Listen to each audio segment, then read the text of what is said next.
this quick, hopefully, video is intended to help orient you to the new reporting suite that is available this year in Forefront. Right now, as I'm making this, it is an opt-in feature. So if you get started exploring and don't have access to it, please email us at support@forefront.education and we can get that turned on either at the account level or at the individual user level. So as I said, I'm going to try and keep this video brief. Our new reporting suite is much more flexible and powerful, and I could probably click around in it for several hours. So I'm going to try to give you enough information to get started, and then know that we will be sharing more webinars, more help resources, as well as if you're an account leader, we'll do that fall data check-in, and that's a really great time to look at the new reporting suite as well. I'm going to start by hitting some terms to know within the new reporting suite. The first is entity. So that's now what we're calling the data you're looking at. So generally right now it's just standards or assessments, but there's some new different ways to group that involves fewer clicks that we're excited about. We also have cohorts. So that's the group of kids that you're looking at. Then the new reporting suite, these are much more flexible and there's a lot more you can do with that. So also excited about that. And then the last component, which I'm only touching on now briefly, is the feature of dashboards. So dashboards are something that will allow you to push out these reports to other teachers or leaders or anyone that you want to look at the reports without them having to learn the new reporting suite. So we really want the data in Forefront to be actionable. So we're trying to help you with getting that data in front of people, and the dashboards are how we do that. Again, if you're interested in exploring dashboards, that's something more generally at the district level or the school level. We'll have more resources about that, and I'll include that in this article. Those are the terms. And now let's start clicking around. So I'm going to impersonate for this a building leader. Everyone, if it's turned on, everyone can have access to the new reporting suite. You'll see that this account has legacy reports, which is what we're calling the old reporting suite, as well as our new reports. Because there's so many ways to look at data, it's even more important now to be beginning with your questions in mind. So what I'm going to be talking about today is kind of the idea of a kindergarten. We're looking at kindergartners and their counting skills. So looking at that kindergarten data, I can see that both my teachers have put in some fall data. So I'm going to go ahead to reports and click on reports. You'll see some prompts here. Right now I don't have any saved reports, so I'm going to go ahead and create a new report. This is where dashboards will populate. Again, we have more training available for dashboards. I'm going to go ahead and click new report, create new report. And in this case, I'm going to look at some counting standards. So I'm going to go ahead and just search for these. Technically clusters, I'm going to be looking at a couple counting clusters. There are different ways to add some standards. Let me zoom in a bit. So you can add all the standards of a unit, all the standards from assessment, or all the standards from a lens. So if you've configured priority lenses in your courses, this is a super efficient way to grab those standards and honor that work you've done. Oops, sorry, yeah, that one. I'm going to go ahead and add 2 standards here. You can also add by assessment. So I can add 1 or more assessments or add all the assessments from a unit. You can also add all questions from an assessment, but I'm just going to add the Universal Screeners Fall Kindergarten. And I've got my entities selected here, and I'm going to go ahead and click next. There's some advanced configurations for the entities, but we're not going to start with that. Once I click next, I will be taken to my report. So I have current year's data in this report. So this is why it's generating. Another feature of the new reporting suite is our goal is to grab these cohorts dynamically. So because I'm impersonating a building leader, I'm going to see a building data as my first option. District leaders will see district data, teachers will see their classes. The report type that we're looking at first is called the stacked bar report. This is what you're popped into first because it works with any entity that you select. You can see I've got my students on these standards as well as on the universal screener. Now anyone can see lists of student names. So I'm going to go ahead and click this and see those student names. That is limited to students that you have access to. For example, if I added district data here as a building leader, I wouldn't be able to see those lists of names. So that data privacy remains intact, but you can see names otherwise. So this is where the exploring begins. If you are interested in that, we are really excited to let you loose on this and explore that data. Because I have both a standard and an assessment selected, you'll see that all these options, when I clicked the report type in the upper right, all those options are available to me. Like we said, stack bars is going to be the default because it always works. I'm going to click through these, give you a little taste of each, and try not to lose track of what we're looking at here, which is how our students are doing on counting. So question analysis, you'll see that the standards are grayed out on the toggle because we're just looking at the assessment. So if I'm caring again about counting, I'm probably going to be focusing in on these questions about counting. And you can toggle things on and off here just to look closer. I think fingers is a counting activity. No, I'll toggle that one off. So again, I can narrow my focus, what I'm looking at here. In the reports, I can add different cohorts. You'll see I have the option to add and configure. Let's say I want to add all the district kindergartners, so course kindergartners. I'm going to search for that kindergarten course, and I can look at that at the whole district level. So I can do that side-by-side comparison.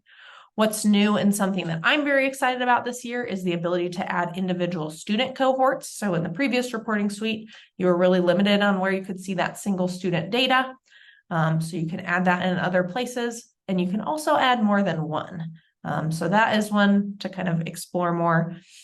Last thing with cohorts that we're really excited about is, let's say I want to focus on my 3 kindergartners who are struggling on that counting to 10. I can right click and add those students as a cohort. And you can see them there. I can go ahead and toggle them on and see how they're doing on these other things. So that's kind of interesting. One of these students was proficient on the universal screener, but this was a question they had trouble with. Is it interesting? This is all fake data. Your data will be much more interesting. Sometimes we have weird things like that. That's the question analysis, as well as how to right click and add cohorts. We also have standards analysis. So I know it has standard in the name, but what we're looking at here is the standards on this assessment. So these standards are still grayed out. This can get kind of big if there's a lot of standards on the assessment, on the universal screeners, which is what we're looking at right now. David has also created the number sense lens, but I can go ahead and just toggle that off and focus on Common Core or vice versa. Those of you who were tired of all the little toggles, we heard you can toggle those en masse. So standard analysis, you can hover and see those standards. Again, you can click and see those student names. Sometimes it takes a second when I'm sharing my screen, and you can right click and add as cohorts. So that clickability is going to carry through all the reports. We also have a score histogram. There's different ways to look at that overall score. Again, we're still focusing on the assessment here versus the standards because it is an assessment. You can dig all into the nitty-gritty here. There's different ways to group those scores. I'm going to try and just give you this high-level view here. I need to keep an eye on time. We also have the proficiency histogram. So this works for everything because standards have proficiencies, assessment has proficiencies. So we can scroll and see, and let me zoom out a minute.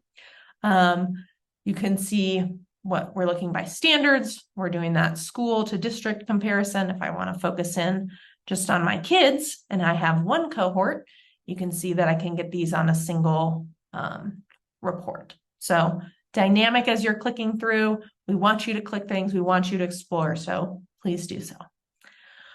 Line chart. This is a good example of when a line chart doesn't really make sense. This is not showing things over time. So what a really great thing to add, which I don't have fake data in yet, would be to add that mid-year universal screener. I'll just show how I would add that. I'm not going to add it because there's no data, but you can see that line chart. Here we can start tracking those kids over time. If you have a cohort of focus, you can see, are we closing gaps between the fall and the mid-year? So I really like that one. I know the ability to see the line graph with these different student cohorts has been historically helpful, and now it's much more flexible and usable. So excited about that. Oh, I have my standards toggled off. Let me toggle those back on as I keep exploring here. Standard growth. This should be a report that's familiar. If you've used the old reporting suite, there's now much more flexibility and many more things you can do with it. Again, you'll see that assessments grayed out. That's dynamically happening based on the report that you're looking at. We can see how students are performing by month. If you scroll down, we can also focus on the time, or here we're looking at time, excuse me. We can also focus on the assessments. So here's that list of assessments. So again, this is a really nice one. As you're anticipating reports throughout the course of the year, you can see when things get assessed. This is accounting, it's kindergarten, it does get assessed a lot. You can adjust that here. Let me get that click down there. And you can take some of these off because there are a lot. So if you want to just focus on particular assessments, you can do that. If you're in the weeds, if you've got enough to explore, pause this video and come back. This is very explorable. There's tons and tons of things you can do. So let's revisit this idea of our question, which is how are our students doing on counting? And continue to revisit that, not lose track of that. So we are looking at those counting standards. How are they doing? And as we're anticipating, when will this be reassessed? When can we check back in, see how they're doing? One more thing to show in this report, on this visualization view, there is the option of scatter. So that's going to show you over time, and you can kind of visualize those three students in more of that kind of closing gap type questions. Can we get these, how can we support these three kids and get them kind of on track with everyone on their counting? All right. That's standards growth. Sankey chart. This one is fun. We like the Sankey a lot, also known as snaky, because it is kind of snaky.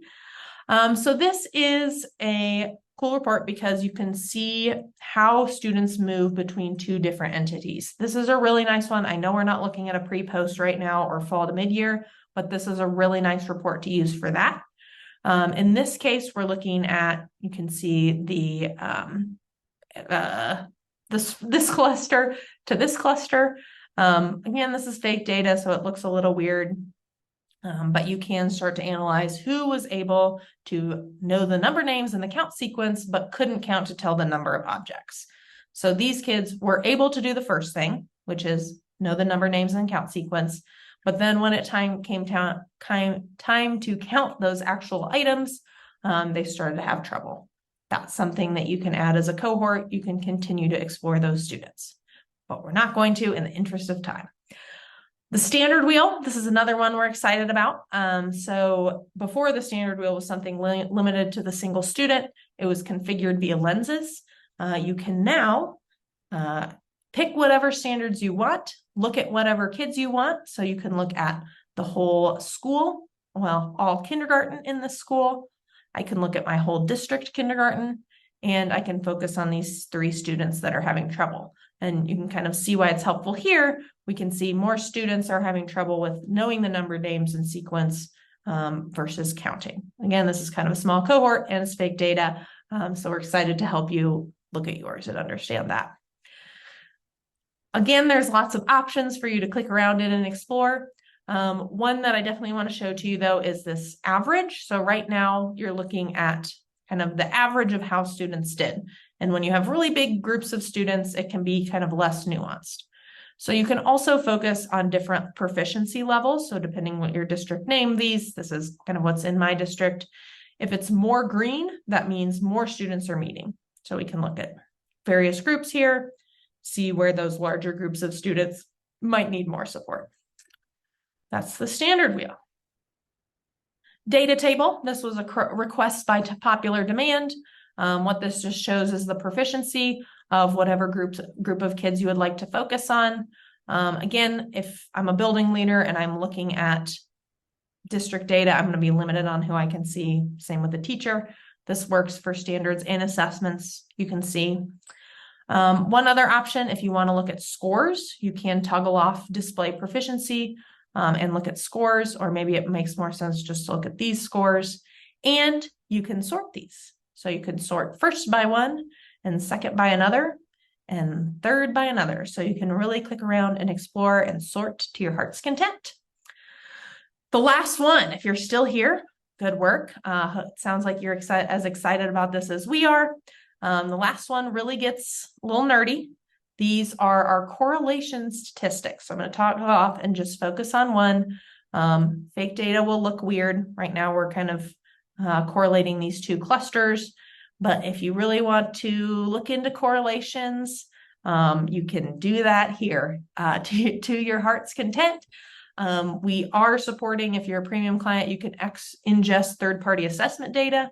What that means in regards to this report is you can start looking at specific assessments and their correlation to state assessment data, which we are really excited about because that's very powerful. So you can start figuring out which assessments are going to be your biggest flags on what students will need support in advance of those state assessments. So that is the surface full of the new reporting suite. Again, we'll be pushing out resources as, especially kind of thinking about contexts. If you are interested and have questions, it's really helpful if you can lead with what data you're trying to look at or what questions you're trying to ask, because we've intentionally made this really flexible, so you can ask and answer a lot of questions. And we will have some webinars about getting ready for data team meetings and kind of show what that could look like. The last thing I'll show is, let's say you find a really interesting report. You can save that report. So you'll be prompted to save. I'll save this as stacked bar kindergarten counting. You'll be prompted where to save it. Default is always your user folder. I'm going to go ahead and save it in here. And now that is saved. You can also, again, copy, share links. You'll see there's lots of things you can do in here. I'm going to try and keep this short and hopefully just get you started to explore. Now that I have that saved report, you'll see I have the option to open a saved report through that flow. So you'll have access to that. All right, that's a new reporting suite. We know there's a lot you can do with it. We will continue to share resources about getting that set up. And if you have questions, please always do reach out to support@forefront.education, and we'll help you explore your data. Best wishes for back to school.